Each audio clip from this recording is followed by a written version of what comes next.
नतीजा आने के बाद बीएसपी ने कांग्रेस पार्टी को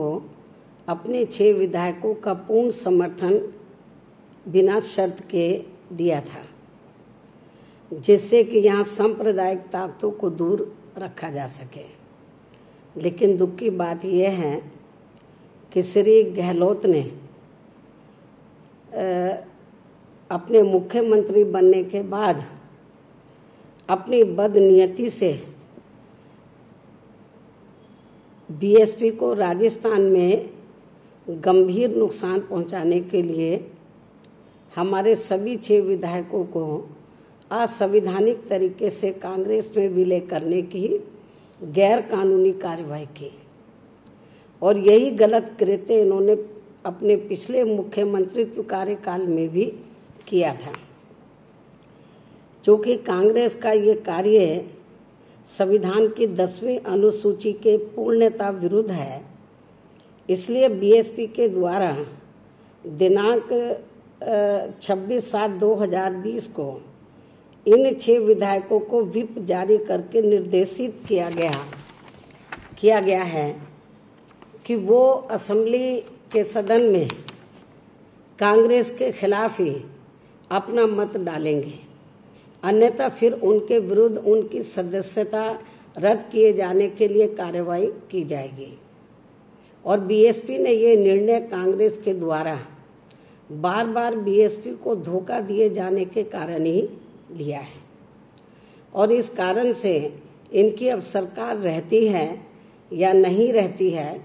इसका दोष पूर्ण रूप से कांग्रेस और उनके मुख्यमंत्री श्री गहलोत का ही होगा। जबकि बीएसपी ने इस असंवैधानिक प्रक्रिया को राज्यसभा के चुनाव होने के पूर्व मुख्य चुनाव आयुक्त तथा विधानसभा अध्यक्ष के रिटर्निंग ऑफिसर आदि के समक्ष लिखित रूप से प्रत्यावेदन देकर उठाया था, परंतु मुख्य चुनाव आयुक्त ने ये कहते हुए कि इस पर निर्णय देना उनके क्षेत्र अधिकार में नहीं है, निस्तारित कर दिया था। इसके उपरांत बीएसपी के समक्ष कोर्ट में जाने के अतिरिक्त फिर कोई विकल्प नहीं बचा। वैसे बीएसपी इसको लेकर पहले भी कोर्ट में जा सकती थी, लेकिन कांग्रेस को इसका सही सबक कब सिखाया जा सकता है,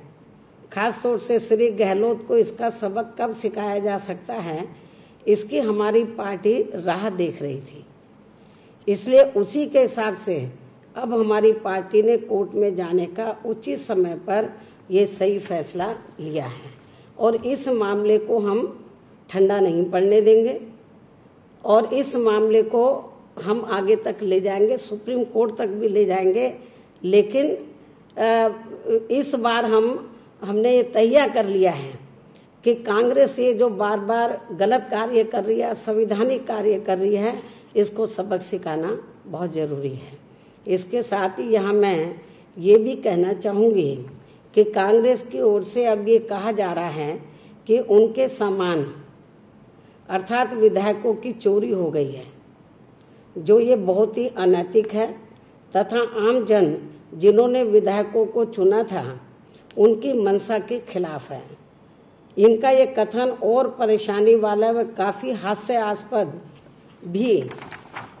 लगता है, हमें ऐसा लगता है,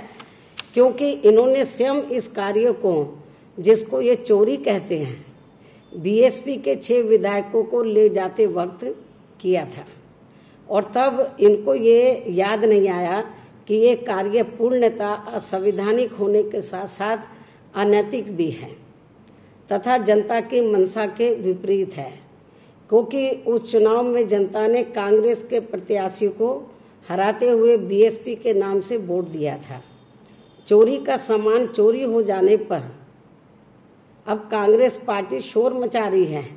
यानी एक पुरानी कहावत है कि उल्टा चोर कोतवाल को डांटे। खुद ये गलत काम करते और हमारे ऊपर आरोप लगा रहे हैं। तो ये जो इस किस्म का जो इन्होंने बात कर रहे हैं, तो ये सोच समझकर इनको करनी चाहिए तो ये ज़्यादा इनके लिए बेहतर होगा। इसके साथ ही यहाँ मैं ये भी कहना चाहूँगी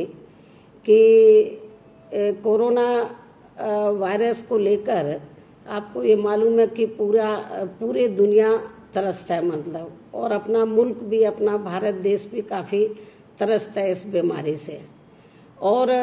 इसकी रोकथाम के लिए केंद्र और राज्यों की सरकारों ने कई कदम उठाए हैं, और आखिरी कदम केंद्र सरकार ने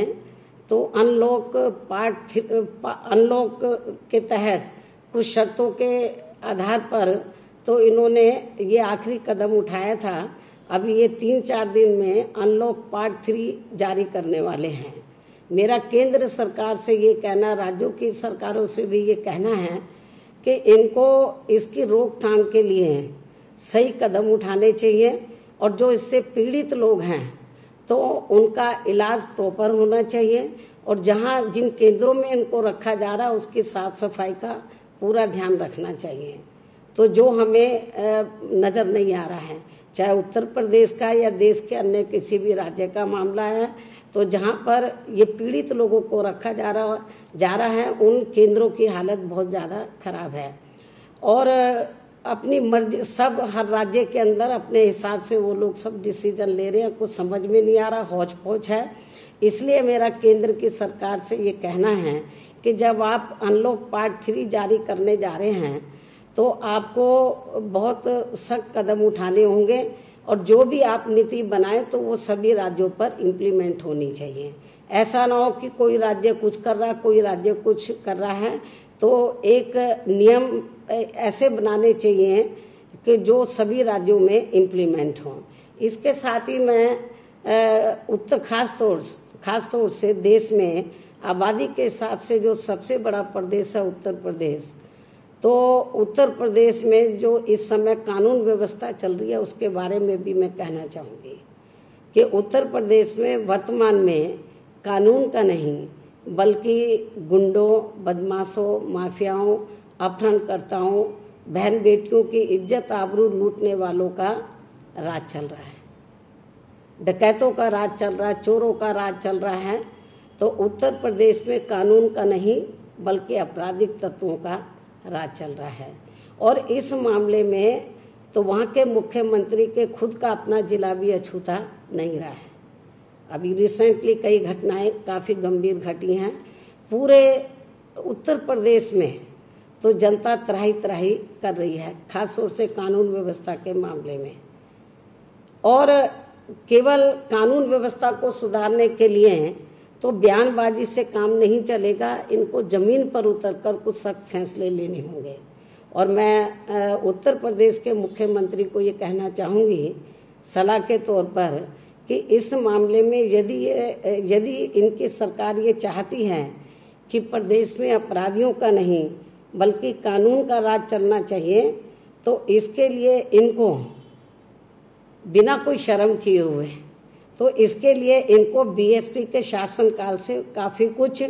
इस मामले में सबक सीखना होगा। क्योंकि मेरा 4 बार यूपी में शासनकाल रहा, तो उत्तर प्रदेश में सही मायने में कानून का राज चला था। तो इसमें इनको हिचकिचाहट नहीं करनी चाहिए, बल्कि मेरी गवर्नमेंट से सबक सीखकर तो इनको उत्तर प्रदेश में वहाँ की जनता को सही मायने में कानून का राज देना चाहिए। इसके अलावा आपको ये मालूम है कि अब ये बरसात का सीजन चल रहा है,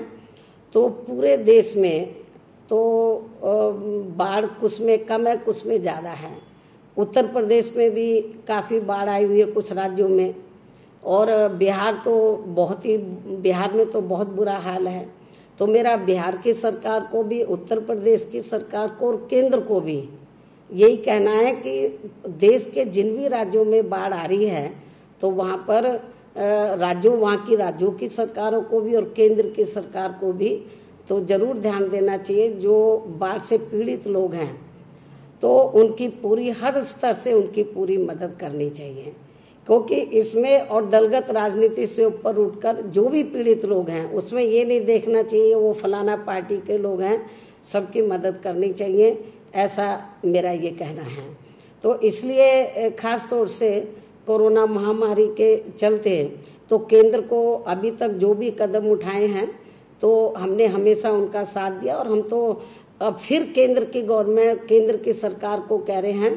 कि लोग थोड़े से लापरवाह हो रहे हैं और लोग जो भी गाइडलाइंस है उसका बराबर पालन नहीं कर रहे हैं। इसमें थोड़ी सख्ती करनी होगी, नहीं तो ये महामारी और ज़्यादा फैल जाएगी। और केंद्र को इसके लिए जो नियम है, कानून कायदे सभी राज्यों के लिए एक जैसे बनाने चाहिए। राज्यों के ऊपर यदि छोड़ देंगे तो बहुत गड़बड़ हो जाएगा। छोड़ के देख लिया है, तो मुझे क्या लगता है राज्यों के साथ बातचीत करें, उनकी सहमति लें, एक जनरल पॉलिसी इनको बनानी चाहिए, नीति बनानी चाहिए, तो ताकि ये जो बीमारी है आगे बढ़ने की बजाय तो इस पे कुछ रोकथाम लग सके। तो इसके अलावा मेरा ये भी कहना है, हालांकि मैंने कानून व्यवस्था का भी जिक्र भी किया है, तो कानून व्यवस्था तो हर राज्य में लगभग ऐसी मिलेगी। यूपी का तो बहुत बुरा हाल है, और इसलिए और ख़ास तौर से जो वीकर सेक्शन के लोग हैं उनकी स्थिति बहुत ज़्यादा खराब है हर राज्य के अंदर, चाहे वो राजस्थान हो, मध्य प्रदेश हो, हर राज्य में वीकर सेक्शन की स्थिति बहुत ज़्यादा खराब है। तो केंद्र और राज्यों को वीकर सेक्शन के बारे में ज़रूर ध्यान देना चाहिए। अभी हाल ही में तो आगरा के नज़दीक, जैसा कि मुझे वहाँ के लोगों ने, हमारी पार्टी के लोगों ने जानकारी दी कि एक दलित महिला की मृत्यु हो गई, और जो उनका शमशान घाट था वो काफ़ी दूर था, नज़दीक वाले पे ले गए, लेकिन वो शमशान घाट उच्च वर्गों के लोगों का था। उन्होंने वहाँ उसका दाह संस्कार नहीं करने दिया और उनको कहा कि आप उनको चिता पे से उस लेडी को जो मर गई थी तो उसको उठवाया गया। तो कहने का तात्पर्य ये है कि बड़े दुर्भाग्य की बात है कि परम पूज्य बाबा साहब डॉक्टर अंबेडकर ने छुआछूत के खिलाफ काफ़ी सख्त कानून बनाए, लेकिन उनका सही मायने में ईमानदारी निष्ठा से पालन नहीं हो रहा है। और अभी लोग जो जीवित लोग हैं, जो जिंदा लोग हैं, उनके साथ तो जुर्म ज्यादती हो रही है, तो लेकिन और छुआछूत किया जा रहा है, जात पात उनके साथ जात पात वाला बर्ताव किया जा रहा है। लेकिन अब तो दलितों के साथ जो है मरने के बाद भी, देहांत के बाद भी, तो उनके साथ जो छुआछूत किया जा रहा है, ये मैं समझती हूँ ये ठीक नहीं है। तो परम पूज्य बाबा साहब डॉक्टर अंबेडकर ने जो देश का संविधान बनाया, सब लोगों का उन्होंने ध्यान रखा, और जो कमज़ोर तबके के लोग थे उनका विशेष ध्यान रखा, और उसके लिए उन्होंने जो कानून कायदे बनाए। तो मेरा केंद्र की सरकार से भी ये कहना है, उत्तर प्रदेश की सरकार से खासकर ये कहना है कि जो कानून बने हैं उनको ईमानदारी निष्ठा से इसको इम्प्लीमेंट कराए, और जो इस किस्म का बर्ताव कर रहे हैं, जो चाहे वो अधिकारी हैं चाहे वो लोग हैं, तो ऐसे मामलों की उच्च स्तरीय जांच करा के तो उन लोगों के खिलाफ भी कार्रवाई की जानी चाहिए, और जो अधिकारी इसमें ढीलापन यदि रवैया अपना रहे हैं तो उनको भी नहीं छोड़ना चाहिए, क्योंकि सख्ती तो करनी पड़ेगी। चाहे यूपी है या देश का अन्य कोई राज्य, बहुत बुरा हाल है। तो मैं समझती हूँ कि कानून व्यवस्था के मामले में जिन राज्यों में स्थिति ठीक नहीं है, केंद्र को दखल देना चाहिए।